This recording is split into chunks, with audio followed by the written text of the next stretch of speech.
Imagine a land leased in haste and ruled with little purpose.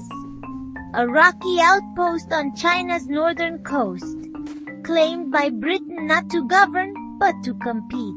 A colony without a real port, a strategy, or even its own flag, unless you count a duck. A forgotten frontier of empire, where soldiers drilled for a war that never came, and where the Union Jack one day quietly vanished. Welcome to the Library of Lost Lands, where we journey through countries that once were, but are no longer with us. This is Weihaiwei, a British leased territory on China's Shandong Peninsula that existed from 1898 to 1930. Nestled across the bay from Port Arthur, it was leased by the Qing Empire to Britain for a 25-year term and administered under British law, though overwhelmingly Chinese in population, about 150,000 at its height. It flew the Union Jack, and for a time, a curious unofficial ensign, a mandarin duck on a blue field. This duck flag replaced the Qing's imperial dragon because the British felt it inappropriate to fly an imperial Chinese symbol in a British-ruled territory. Yet, no official flag was ever approved.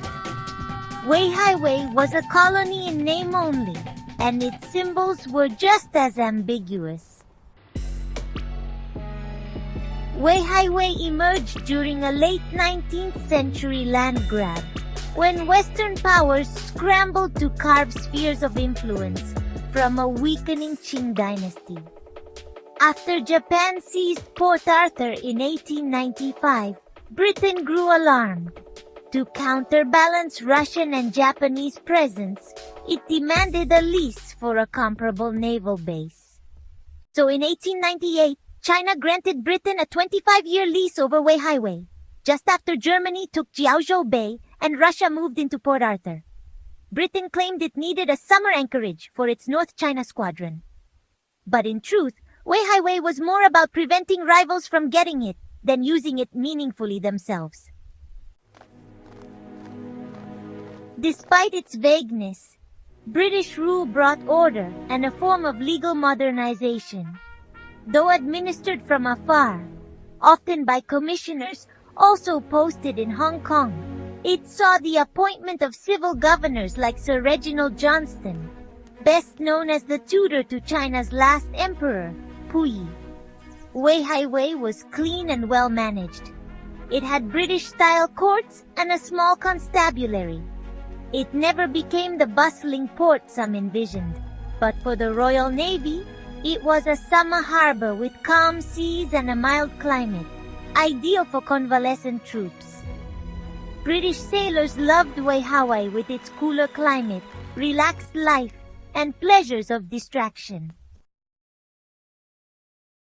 And then there was the flag. In the absence of an official emblem, a unique colonial blue ensign appeared featuring a mandarin duck. Beautiful, symbolic, and utterly unofficial, it reflected the odd status of Weihaiwei, neither a true colony nor a mere military base. The Royal Naval Convalescers referred to the territory fondly as Weihai and ducking fine. But they would soon calls to duck off. The main problem?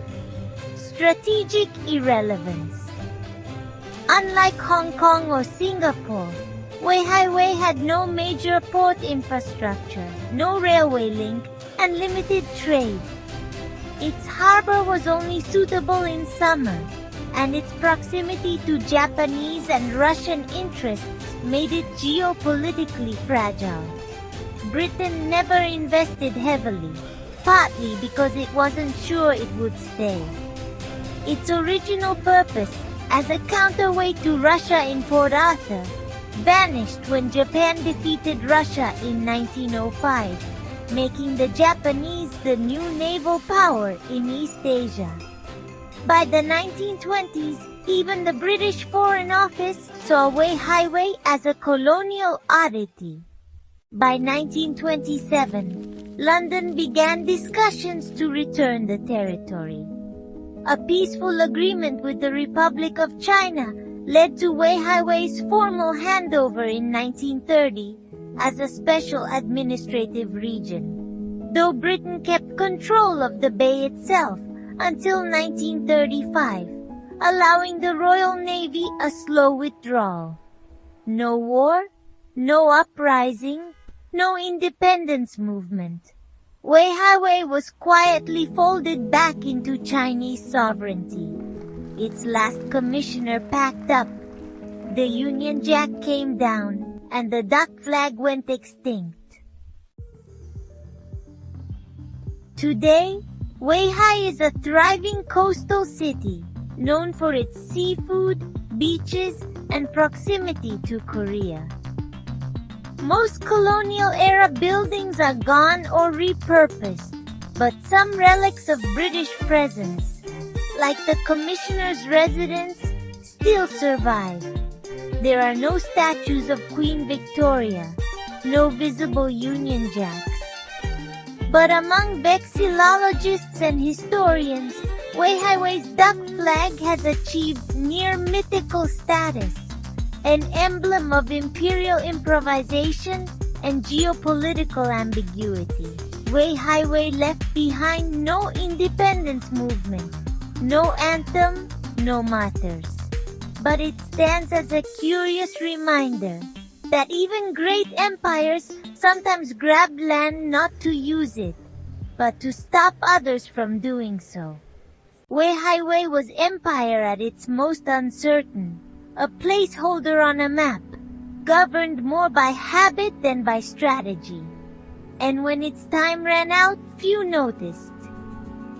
So we ask you, what do forgotten outposts like Weihaiwei tell us about the nature of colonialism, not as conquest, but as nervous maneuvering? And how about that duck? Like, subscribe, and leave a comment below. What should we feature next in the Library of Lost Lands?